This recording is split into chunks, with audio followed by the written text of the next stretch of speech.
Taylor, never heard of him. Well, at least not the James Taylor that I believe we're reacting to today. I feel like there's a football player named James Taylor. I think for the Steelers or something like that. Anyway, pretty common name, but the artist, I have no idea who he is. And so that's who we react to today. The song is called Fire and Rain. So really excited to get into this new journey. Again, don't know anything about him, so keeping with tradition here, we'll do some quick research before we get into the record, and then we'll do the song research. But let's get into some quick research about him real quick. So he's an American singer and songwriter and guitarist, a 6-time Grammy Award winner, and was inducted into the Rock and Roll Hall of Fame in 2000. He achieved his breakthrough in 1970 with his number 3 single Fire and Rain, and his first number 1 hit in 1971 with recording of You Got a Friend, written by Carole King in the same year. His 1976 Greatest Hits album was certified diamond and has sold 11 million copies in the U.S. alone, making it one of the best-selling albums in U.S. history. Following his 1977 album JT, he retained a large audience over the decades. Every album that he released from 1977 to 2007 sold over 1 million copies. He enjoyed a resurgence in chart performance during the late 1990s and 2000s when he recorded some of his most awarded work. He achieved his first number 1 album in the U.S. in 2015 with his recording Before This World. Wow. So 40 years past his, his research. Well, it said 77. Well, he started in, his breakthrough was 70. Wow, so he's been the man for real from 70 through the 80s, and they said resurgence in the 90s. So I'm assuming at some point late 80s or early 90s he kind of fell off and then came back in the late 90s. And then up to that point until basically now, it's 2015 is not even 10 years ago. He had a number 1 album. That's crazy. 40 years, since your breakthrough hit, you still, you get your first number. That's crazy. That's actually really impressive.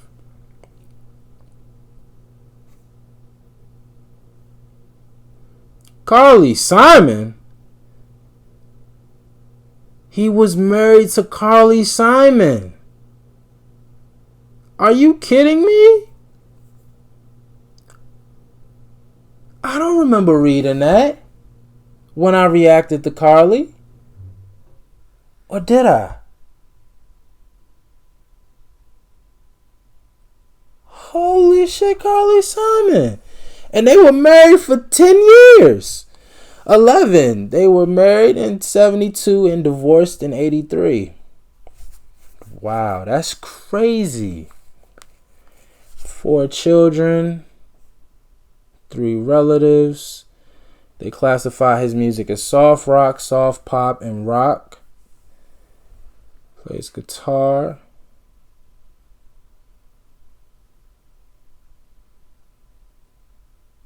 Wow, okay. I can't get over the Carly Simon thing, but okay. Well, look, man, let's get into it. So already we know this was his breakthrough single. This was the song that kind of catapulted him into stardom. So we already know that. I don't think they said it was did they say it was a number 1? I don't think they said it was a number 1, but they just said it was his breakthrough hit. Right, it reached number 3. I'm sorry. Reached number 3. So not a number 1, but a number 3. So, but still very, very big record for him. All right, well, let's see why this was a breakthrough hit for him and catapulted his career into superstardom. Again, it's called Fire and Rain. We'll do the song research afterwards, but let's go.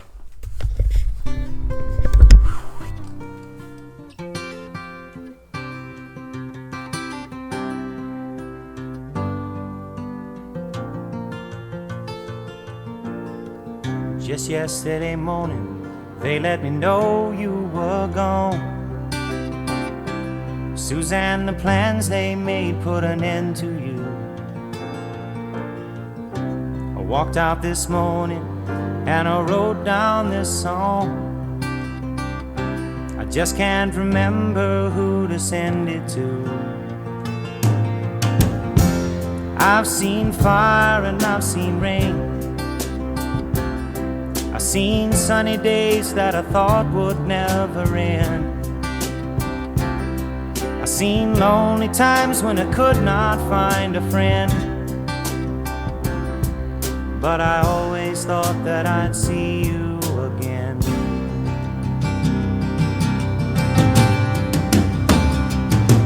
Won't you look down upon me, Jesus? You gotta help me make a stand. You just got to see me through another day. My body's aching and my time is at hand. I won't make it any other way. Whoa, I've seen fire and I've seen rain. I really love the violins or the strings that's about to come in. You know, man, I swear, and I think this is proof that country music gets labeled country music mainly based off of the artists and their their accent. This sounds so much like a country record, but because he doesn't have a country accent, and I guess really isn't he's not talking about anything country at all, it wouldn't be labeled as country. But this sounds so much like a country record, so much. But I really enjoy his voice. It's a very soothing voice. Strong, a very strong male voice, but just it's soothing. You know what I mean? Like it's not as strong as your average country voice, but it's not. I'm trying to think of maybe I'm trying to think of somebody to compare him to.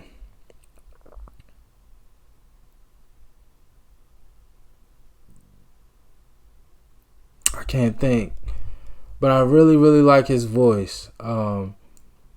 And if he's playing the guitar, which they said he was, beautiful. And then I love when the drums came in after about the first 30 seconds or so. I really love the drums that came in. But now it sounds like an orchestra, like some violins are being introduced to the record now, which is a great touch, if that's the case. Let's see. Whoa, I've seen fire and I've seen rain. Seen sunny days that I thought would never end. I seen lonely times when I could not find a friend. But I always thought that I'd see you again.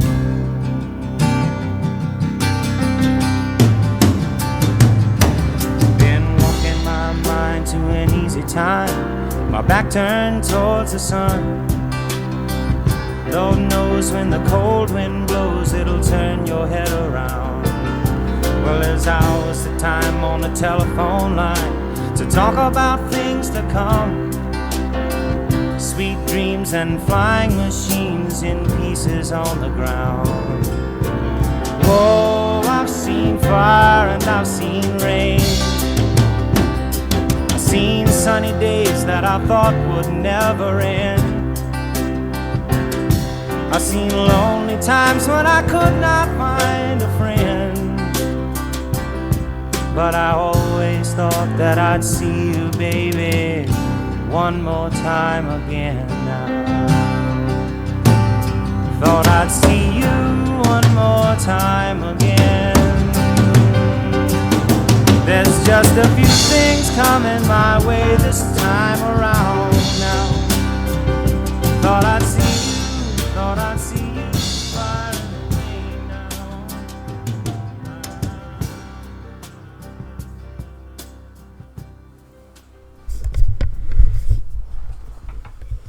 I like that. You know, it's so funny, and I won't say vocally, but it's so funny 5 words. You pronounce. Jesus. It's so funny that they put that in the recommendations, in the end screen recommendations. This did sound like a Crosby, Stills, or Nash kind of record. It really, really did. Vocally, he doesn't remind me of any of those gentlemen, but the song, the style of the song, it really reminded me of something I would have heard from them. I like it. I like it. Again, it was very soothing. Nothing amazed me, but it was really good. I really enjoyed it. I love the instrumentation. If I do have a standout for the record, it was the instrumentation. Again, I like his voice. He didn't do anything like amazing to make me say, "Oh wow, this is like some great vocalist," but it just sounded good. It was a really good song, and I really loved the instrumentation. And honestly, it was really beautiful. Honestly, it's a very beautiful song. So released in August 1970 by Warner Brothers as the second single from Taylor's second studio album, Sweet Baby James. The song follows Taylor's reaction to the suicide of Suzanne Schnurr, a childhood friend, and his experiences with drug addiction and fame. After its release, Fire and Rain peaked at number 2 in RPM's Canada, number 3 Hot 100. The second line, Suzanne, the plans they made put an end to you, refers to Suzanne Schnurr, a childhood friend of his who died by suicide while he was in London, England, recording his first album. In that same account, Taylor said that he had been in a deep depression after the failure of his new band, The Flying Machine, to coalesce the lyrics "Sweet Dreams and Flying Machines and Pieces on the Ground." The reference is to the name of the band rather than a fatal plane crash, as was long rumored.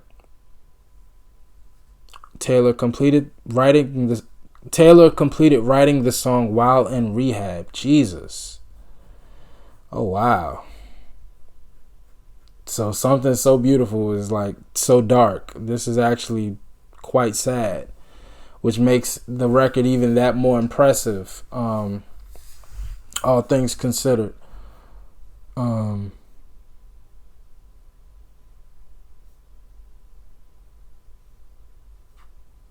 2005, during an interview on NPR, Taylor explained to host Scott Simon that the song was written in 3 parts. The first part was about Taylor's friend Suzanne, who died while Taylor was in London, working on his first album. Okay.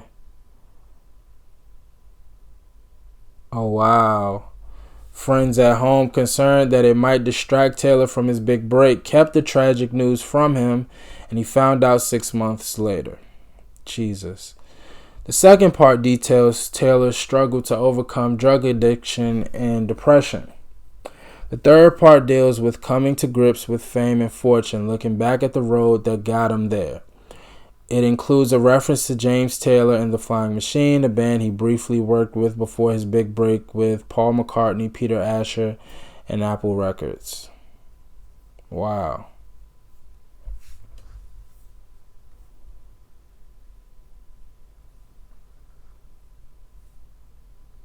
Carole King played piano on the guitar. I have no idea who that is. Drummer Russ Kunkel used brushes rather than sticks on his drum kit, and Bobby West played double bass in place of a bass guitar to underscore the melancholy on the song. Wow, okay. He used brushes. Like a hairbrush? Or like a paintbrush? Wow.